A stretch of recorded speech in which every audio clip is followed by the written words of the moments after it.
नमस्कार, विकास ट्युटोरियल्स मध्ये तुमच्या सगळ्यांचं खूप खूप स्वागत आहे. आज आपण 7th NCERTचा अल्जेब्रिक एक्सप्रेशन नावाचा युनिट बघतोय. या युनिट मध्ये सुरुवातीला आपण बघणार what do mean by algebraic expression, नंतर आपण बघणार टर्म्स म्हणजे काय, what do mean by variables, नंतर कॉन्स्टंट म्हणजे काय असतात, फॅक्टर्स म्हणजे काय असतात आणि कोएफिशिएंट म्हणजे काय असतात, हे सगळं आपण बघणार. ठीक आहे, सुरुवातीला आपण अल्जेब्रिक एक्सप्रेशन स्टार्ट करूया. अल्जेब्रिक याचा बेसिक मिनिंग असा होतो की आपण जे alphabets ABCDE up to Z पर्यंत जे अल्फाबेट्स वापरतो त्याला जनरली आपण अल्जेब्रिक म्हणत असतो. त्याच्या समोरचा एक्सप्रेशनचा मिनिंग होत असतो, एक्सप्रेशनचा अर्थ असा होतो की 3x + 5y + 9 ह्या टाईपचं जो एक्सप्रेशन असतं, या एक्सप्रेशन मध्ये इज इक्वल्स टू काहीच नसतं. तुम्ही याच्या अगोदर सिंपल इक्वेशन वगैरे जे चॅप्टर्स बघितले त्या चॅप्टर्स मध्ये तुम्ही ऑब्झर्व केलं असेल की एक्सप्रेशनच्या समोर इक्वल टू समथिंग कधीतरी 0 असायचं, कधी इक्वल्स टू 5 असायचं किंवा काही ना काहीतरी असायचं त्यावेळेला. त्या एक्सप्रेशनच्या इक्वल टू समथिंग व्हॅल्यू आली, कॉन्स्टंट आला की ते इक्वेशन बनतं आणि without equal to without constant हा जो भाग असतो याला आपण एक्सप्रेशन म्हणत असतो. काय म्हणत असतो? एक्सप्रेशन. राहील लक्षात? ओके, आता तुम्ही ऑब्झर्व करा, याच्यामध्ये काही नंबर्स आहेत. समथिंग या ठिकाणी 3 नंबर आहे, 3 च्या सोबत x आहे, 5 नंबर आहे, 5 च्या सोबत y आहे आणि हा 9 एकटाच आहे. ओके, आता नेक्स्ट जो कन्सेप्ट आहे तो आहे टर्म्स. टर्म्स म्हणजे काय? तर या अल्जेब्रिक एक्सप्रेशन मध्ये हा जो भाग आहे एवढा 3x ही एक टर्म आहे, 5y ही दुसरी टर्म आहे, 9 ही तिसरी टर्म आहे. तर सिंगली या ब्रॅकेट मध्ये हा जो 3x आहे, 3x हा टर्म आहे, 5y ही सुद्धा काय टर्म, 9 पण काय टर्म. समजलं टर्म म्हणजे काय? ओके, किती टर्म आहे त्याच्यामध्ये? 3 टर्म्स. ओके, नेक्स्ट व्हेरिएबल्स म्हणजे काय? व्हेरिएबल्स म्हणजे सिंपल, ह्या टर्म मध्ये नंबर सोडून हा जो अल्फाबेट असतो त्याला व्हेरिएबल म्हणतो. नंबर सोडून हा जो अल्फाबेट असतो त्याला आपण काय म्हणतो? व्हेरिएबल. काय म्हणत असतो? व्हेरिएबल. ओके, या ठिकाणी व्हेरिएबल कोण आहे? x, या ठिकाणी y. आता हे x y च्या जागी अल्फाबेट मधले कुठले पण येऊ शकतात. Okay, P Q R S X Y W Z काही पण येऊ शकतात. ठीक आहे, या ठिकाणी x आणि y आले. ओके, नेक्स्ट कॉन्स्टंट म्हणजे काय? कॉन्स्टंट म्हणजे अशी टर्म ज्याच्यासोबत व्हेरिएबल नाहीये. कॉन्स्टंट म्हणजे अशी टर्म ज्याच्यासोबत व्हेरिएबल नाहीये. मला सांगा, याच्यासोबत व्हेरिएबल आहे का? हो, x. याच्यासोबत आहे का? याच्यासोबत आहे का? नाही. म्हणजे 9 ला आपण काय म्हणणार? कॉन्स्टंट. 9 ला आपण काय म्हणणार? कॉन्स्टंट. समजलं? ओके, चालेल. Next factors. फॅक्टर्स म्हणजे काय? फॅक्टर्स म्हणजे सिंपल की तुमच्या ह्या ज्या टर्म्स आहे, ह्या टर्म्स कुठल्या दोन वेगळ्या वेगळ्या नंबर्स पासून किंवा मल्टिप्लिकेशन पासून बनलेलं आहे. फॉर एक्झाम्पल 3x चे जर फॅक्टर तुम्ही करायला गेले, 3x, या ठिकाणी काय आहे? 3, या ठिकाणी काय आहे? x. तर 3x चे 3 आणि x हे झाले फॅक्टर्स. हे काय झाले? Factors. Yes, 3 multiplied by x is equals to 3x. Okay, next तुम्ही मला सांगा 5y चे फॅक्टर काय असतील? एक 5 आणि एक y. हे झाले फॅक्टर्स. ठीक आहे, जर ऑब्झर्व करायला गेलो तुम्ही तर 9 चे जर फॅक्टर काढायला गेले तर फॅक्टर येतील 9 into 1. Okay, by default always 1 असतोच. हे समजलं तुम्हाला? ओके, चालेल. नेक्स्ट आहे coefficient. What do mean by coefficient? आता कोएफिशिएंट हा जो कन्सेप्ट आहे, कोएफिशिएंट म्हणजे व्हेरिएबलच्या सोबत जो नंबर असतो त्याला कोएफिशिएंट म्हणत असतात. व्हेरिएबलच्या सोबत जो नंबर असतो त्याला काय म्हणत असतात? कोएफिशिएंट. फॉर एक्झाम्पल आपण सेम हेच घेऊया, हेच इक्वेशन. या इक्वेशन मध्ये मला सांगा 3x 5y. व्हेरिएबलच्या सोबत कोण नंबर आहे? 3. तर 3 ला काय म्हणणार तुम्ही? कोइफिशियंट. 3 ला काय म्हणणार? कोइफिशियंट. y सोबत कुठला नंबर आहे? 5. 5 ला काय म्हणणार तुम्ही? कोइफिशियंट. काय म्हणणार? कोइफिशियंट. आता हे तर थोडंसं सिंपल मध्ये झालं. आता या टर्मचा कोइफिशियंट आहे 3. या टर्मचा सिंगल 3x या टर्मचा कोइफिशियंट 3 आहे. 5y या टर्मचा कोइफिशियंट 5 आहे. ओके. फॉर एक्झाम्पल जर कधी असं असेल, एखादं एक्सप्रेशन जर तुम्ही असं घेतलं की 3x plus 4y plus 9xy plus 10. आता हे पण एक्सप्रेशनच आहे, बरोबर ना?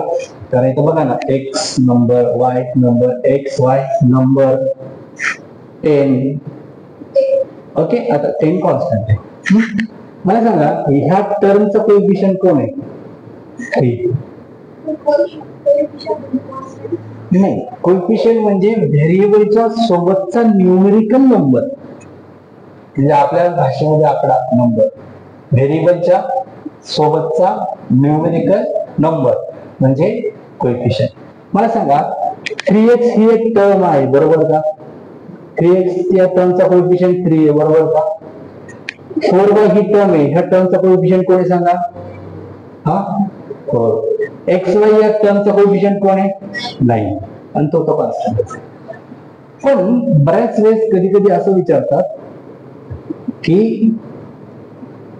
What is the coefficient of x? 3. What is the coefficient of y? What is the coefficient of 9xy? आता याच्यामध्ये 9xy मध्ये मी तुम्हाला असं म्हटलं की 9x आणि y, याच्यामध्ये तुम्हाला जर म्हटलं की या टर्म मध्ये x चा कोएफिशियंट काय आहे? x चा कोएफिशियंट काय आहे? तर x सोडून जेवढे राहतं ते त्याचा कोएफिशियंट असतो. याचा अर्थ x चा कोएफिशियंट 9y होतो. काय होतंय? 9y. हे लॉजिक इथं पण वर्क करतं. बघा ना तुम्ही, कोएफिशियंट म्हणजे व्हेरिएबल सोडून ज्याचा कोएफिशियंट तुम्ही म्हटले की x चा कोएफिशियंट, x सोडून सगळे घेतले आपण. y चा कोएफिशियंट म्हणजे y सोडून सगळेच घेतले. x चा कोएफिशियंट म्हणजे x सोडून सगळेच घेतले. समजलं? आता तुम्ही मला सांगा की 6yz याच्यामध्ये z चा कोएफिशियंट काय? z चा कोएफिशियंट विचारला तर z सोडून द्यायचं, बाकी सगळे घ्यायचे. 6y हा कोएफिशियंट झाला कोणाचा? z चा. Very nice. मला सांगा y चा कोएफिशियंट काय आहे याच्यामध्ये? y चा 6x. ओके. मला सांगा x चा कोएफिशियंट काय आहे याच्यामध्ये? 6. ओके.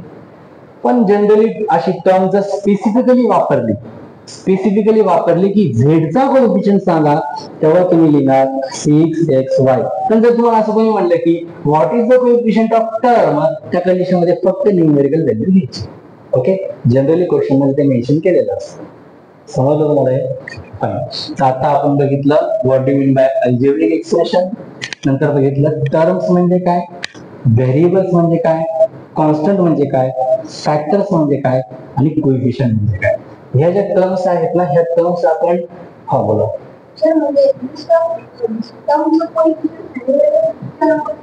येस, फक्त टर्मचा कोएफिशियंट जर विचारला, टर्म म्हणजे कोण? 3x. त्या 3x चा कोएफिशियंट, ह्या टर्मचा कोएफिशियंट कोण आहे? 3. असं म्हटलं तरी चालेल. x चा कोएफिशियंट कोण आहे? 3. y चा कोएफिशियंट कोण आहे? 5. टर्मचा कोएफिशियंट कोण आहे? 5. ओके.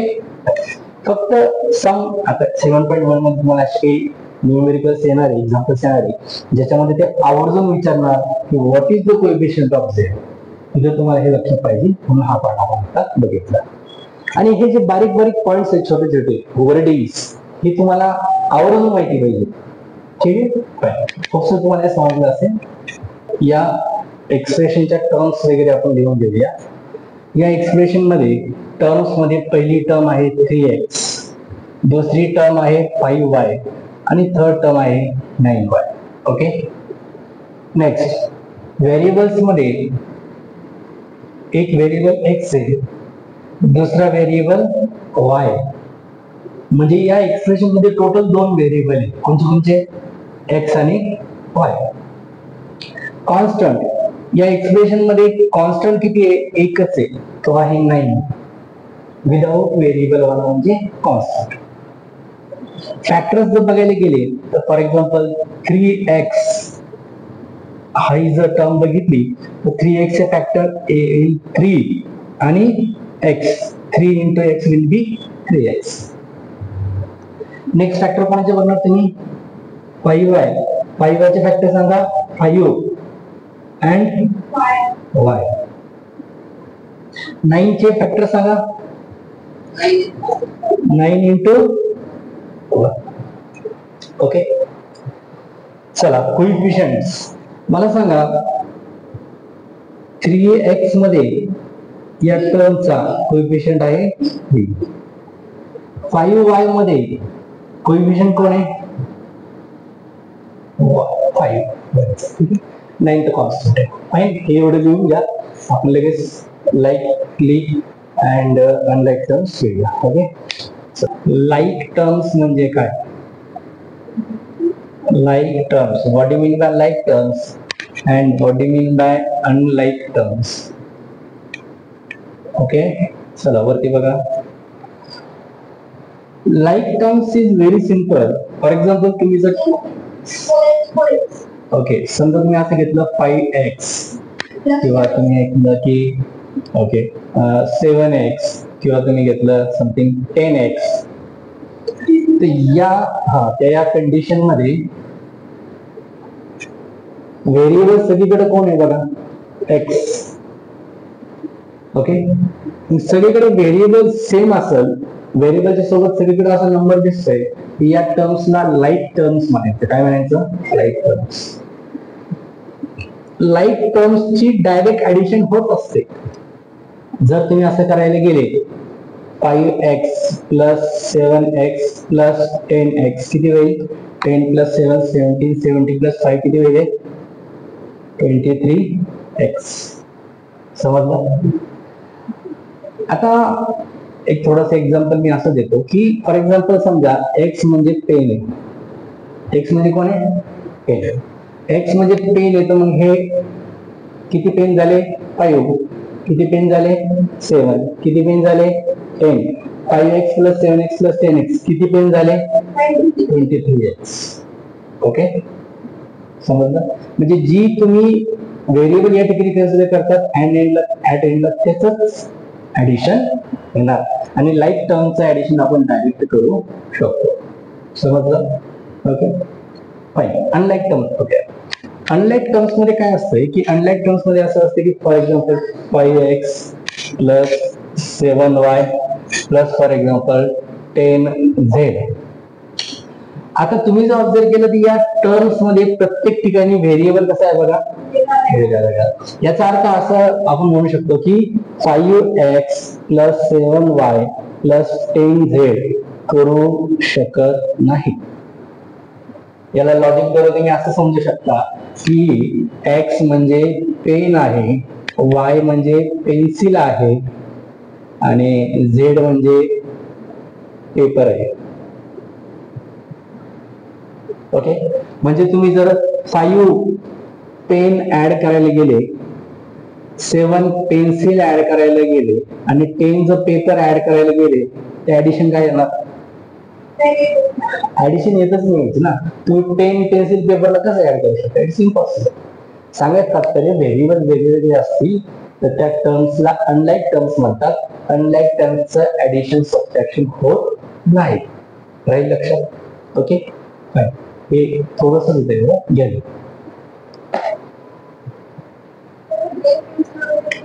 बघा ना, तुम्हाला समजण्यासाठी लिहा.